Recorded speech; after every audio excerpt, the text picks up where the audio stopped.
আসসালামু আলাইকুম। আশা করি আপনারা সবাই ভালো আছেন। আজকের ভিডিওতে আমরা Facebook অ্যাডকে কিভাবে অপটিমাইজ করলে আমাদের Facebook অ্যাডের রিচ বাড়বে সেই বিষয়টি জানব। এর আগের ভিডিওগুলোতে আমরা দেখেছিলাম যে Facebook অ্যাড আসলে আমরা কিভাবে রান করব বা একটা Facebook অ্যাডস আসলে কিভাবে রান করলে সেটার বেটার রেজাল্ট পাওয়া সম্ভব। তো আজকে জানব যে অ্যাড আমরা রান করছি সেই অ্যাডটাকে আসলে আমরা কিভাবে অপটিমাইজ করব। অর্থাৎ Facebook অ্যাডসকে অপটিমাইজ করার কিছু উপায় আমাদের রয়েছে। তো Facebook অ্যাডস এর ক্ষেত্রে ১ম এ আমি একটা অ্যাডস দেখাচ্ছি আপনাদের। সেটা হচ্ছে যে এইখানে আমরা যেটা দেখছি সেটা হচ্ছে একটা Facebook অ্যাডস যে দারাজ কি করেছে যে একটা অ্যাডস তৈরি করেছে এবং সেখানে সে কি করেছে একটা ইমেজ দিয়েছে, মানে একটা ছবি দিয়েছে এবং ছবিটা সুন্দরভাবে ডিজাইন করা এবং এখানে কিছু লেখা মানে জাস্ট কিছু বর্ণনা এবং এখানে হচ্ছে লিঙ্ক দেওয়া আছে, অ্যাপ লিঙ্ক, ওয়েব লিঙ্ক এবং কিছু হ্যাশট্যাগ।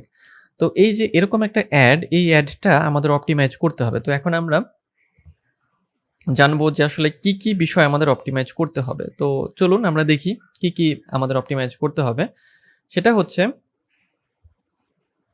আমরা যখন অ্যাড রান করব আমাদের কি করতে হবে?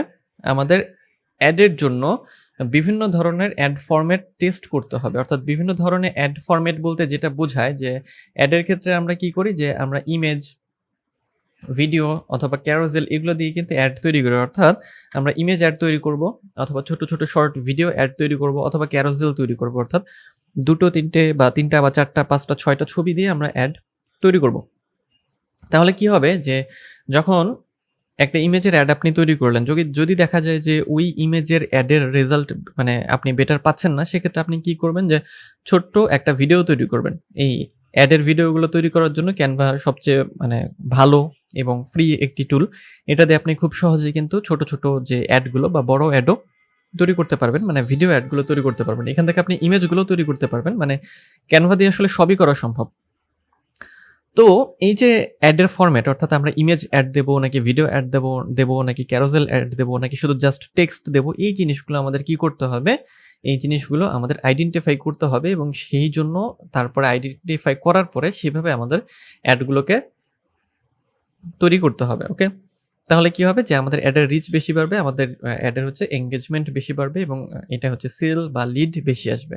এরপরে হচ্ছে মানে কোয়ালিটি ভিজুয়ালস লাগবে আমাদের। অর্থাৎ আমরা কি ব্যবহার করব? হাই কোয়ালিটি ভিজুয়ালস ব্যবহার করব। তো হাই কোয়ালিটি ভিজুয়ালস বলতে আসলে কি বোঝায়? হাই কোয়ালিটি ভিজুয়ালস বলতে বোঝায় যে আমরা যদি কোনো ইমেজ ব্যবহার করি অথবা আমরা কোনো ভিডিও ব্যবহার করি সেক্ষেত্রে সেগুলোর হাই কোয়ালিটি হতে হবে। যেমন আমি এখানে যে অ্যাডটা দেখাচ্ছি এরকম একটা অ্যাড বা এরকম একটা ইমেজ আমাদের চোখে কিন্তু মানে খুব বেশি পরিমাণে পড়ে বা আমরা কিন্তু এটা দেখে মানে মনে হয় যে না আসলে কি আছে একটু দেখি। তো এরকম হাই কোয়ালিটি ইমেজগুলো আমাদের হচ্ছে রেডি করতে হবে। সো এগুলো রেডি করা কঠিন কিছু না। ক্যানভা থেকে খুব সহজেই করা যায়। চাইলে আপনি ইলাস্ট্রেটর দিয়েও করতে পারেন বা ফটোশপ দিয়েও করতে পারেন অথবা ফটোপিয়া দিয়েও করতে পারেন। যাই হোক, এগুলো তৈরি করা কোনো ব্যাপার না। আপনি চাইলেই এগুলো সহজেই তৈরি করতে পারবেন। এবং ভিডিওর ক্ষেত্রেও কি হয়?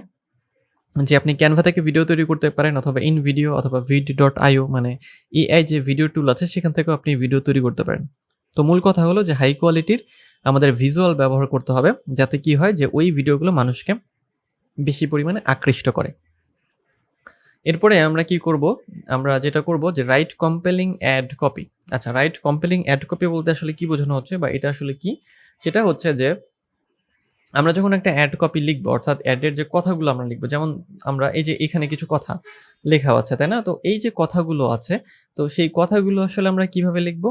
সেই কথাগুলো লেখার জন্য আমাদের কিছু মানে সুন্দর শব্দ, মানে তারপরে আমাদের কিওয়ার্ড এবং হচ্ছে অ্যাট্রাকটিভ কিছু শব্দ এগুলো আমাদের অ্যাড করতে হবে। যেমন কম্পেলিং অ্যাড কপির ক্ষেত্রে যে এমন কিছু শব্দ যেটা হচ্ছে আমাদের যে টার্গেট অডিয়েন্স আছে বা টার্গেট যে ইউজার আছে তাদেরকে মানে অ্যাট্রাক্ট করে বা তাদেরকে বাধ্য করে বা আকৃষ্ট করে আমাদের এই প্রোডাক্ট কেনার জন্য, বা আমরা যে অ্যাডটা রান করছি সেই অ্যাডটা যেন তারা পড়ে, সেই অ্যাডটা যারা তারা বোঝে মানে তারা সেটা কিনতে আগ্রহী হয়। অর্থাৎ আমাদের প্রোডাক্ট রিলেটেড সুন্দর কিছু কথা, যেমন এটা যদি আমরা দেখি তাহলে কিন্তু এই যে খুব সুন্দরভাবেই আমরা কিন্তু মানে এটা পড়তে আগ্রহী আমরা হই। যেমন সে good bye to long queues and hello to quick and easy recharge with just a few clicks buy everything on Daraz, app link এবং ওয়েব লিঙ্ক দুটোই দিয়ে দিয়েছে এবং হ্যাশট্যাগ দিয়ে দিয়েছে। সো এইভাবে কি করতে হবে? খুব সুন্দরভাবে অল্প কথার মধ্যে অ্যাড কপিগুলো আমাদের লিখতে হবে। খুব বেশি কিছু লেখার প্রয়োজন নেই আসলে। খুব বেশি কিছু লিখলে আসলে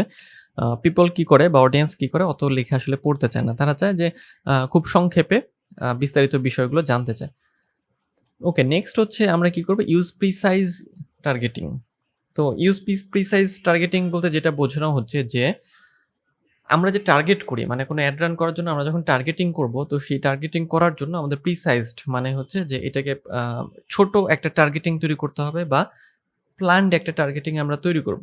এতে কি হবে যে সাপোজ আমাদের একটা প্রোডাক্ট আছে, যে প্রোডাক্ট আমরা কি করতে চাই, যে প্রোডাক্ট আমরা হচ্ছে যে আমরা চট্টগ্রাম এরিয়ার মধ্যে বিক্রি করতে চাই বা চট্টগ্রাম বিভাগের মধ্যে বিক্রি করতে চাই, সেক্ষেত্রে আমাদের লোকেশনটা হবে চট্টগ্রাম। এরপরে আমাদের চট্টগ্রামের ওই যে প্রোডাক্ট মানে যেটা আমরা সেল করছি, সেই প্রোডাক্ট যদি হয় শার্ট বা টি শার্ট শুধু, অর্থাৎ মেন্স টি শার্ট বা শুধু ছেলেরা পরবে এরকম টি শার্ট হয়, সেক্ষেত্রে আমাদের কি করতে হবে, ওই টি শার্ট বা মেন্স বা ম্যান টি শার্ট ওটা সিলেক্ট করে দিতে হবে। এবং টি শার্টটা যদি যে কি হয় যে শুধু হচ্ছে 30 বছরের মধ্যে যারা আছে বা মানে 35 বছরের মধ্যে তারা পড়তে পারবে, সেক্ষেত্রে আমাদের এজটাও সিলেক্ট করে দিতে হবে। তাহলে কি হবে যে আমাদের অ্যাডটা সঠিক মানুষের কাছে পৌঁছাবে। যেমন আমরা কি করতে পারি, ডেমোগ্রাফিক, ইন্টারেস্ট বা বিহেভিয়ার বা আদার যে ক্রাইটেরিয়াগুলো আছে এগুলো সিলেক্ট করে আমরা টার্গেটিং করব। তাহলে কি হবে, তাহলে আমাদের অ্যাডটা অনেক বেশি পরিমাণ মানুষের কাছে পৌঁছাবে। ওকে, সো এইভাবে আমরা অ্যাডটাকে অপটিমাইজ করব কি করে, যে ইউজ প্রিসাইজ টার্গেটিং এর মাধ্যমে। এরপরে আমরা যেটা করব যে optimize for the right objective. অবজেক্টিভের ক্ষেত্রে যে আমরা যেটা দেখেছিলাম যে অ্যাড রান করতে গেলে আমাদের একটা অবজেক্টিভ আসে। যেমন আমরা যদি ফেসবুকে যাই, ফেসবুকে গিয়ে আমরা যখন facebook.com/adsmanager লিখে যখন আমরা হচ্ছে অ্যাডস ম্যানেজার যাই, অ্যাডস ম্যানেজার আমাদের এটা ঠিক করে দিতে হবে, facebook.com/ads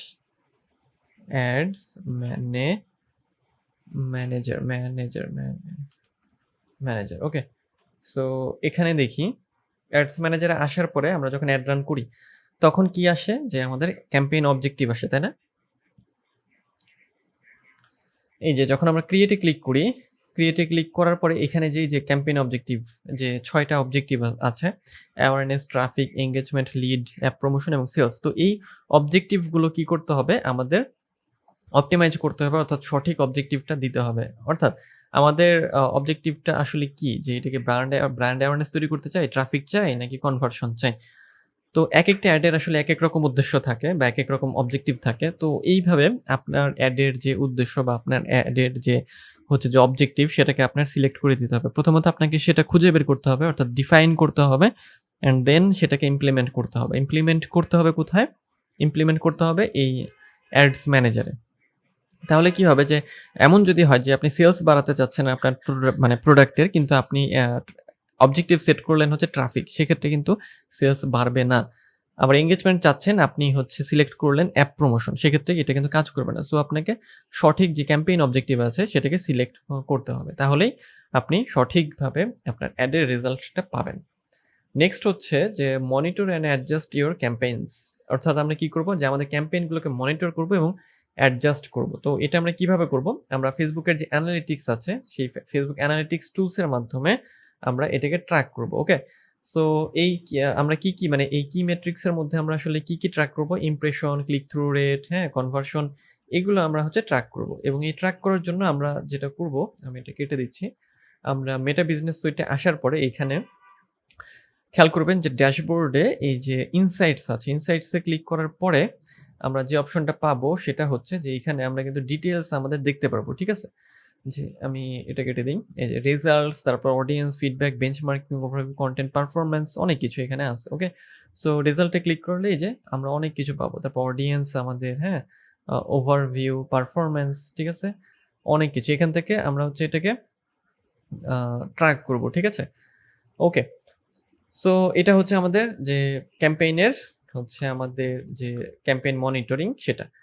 নেক্সট হচ্ছে আমরা কি করব, যে ইউজ রিটার্গেটিং। রিটার্গেটিং এর বিষয়টা কি, যে রিটার্গেটিং বলতে যেটাকে বোঝানো হয় সেটা হচ্ছে যে সাপোজ আমরা ধরে নিলাম যে আমরা কি করেছি, যে আমরা একটা অ্যাড রান করেছি।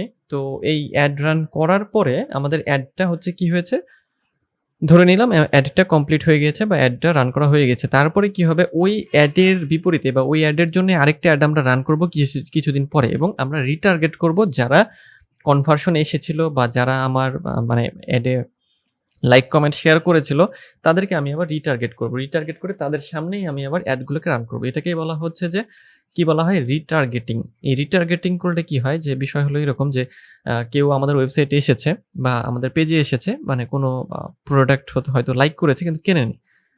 পরবর্তীতে যখন আমরা অ্যাড রান করব বা এই প্রোডাক্ট আবার লঞ্চ করব, তখন তার কাছে আমরা আবার তাকে কি একটা মেসেজ পাঠাবো বা তার সামনে যাতে অ্যাডটা যায় সেটা আমরা ব্যবহার করব। যে আমরা তাকে মেসেজও পাঠাতে পারি যে এখন এই মানে প্রোডাক্ট আপনি আরো কম খরচে পাবেন।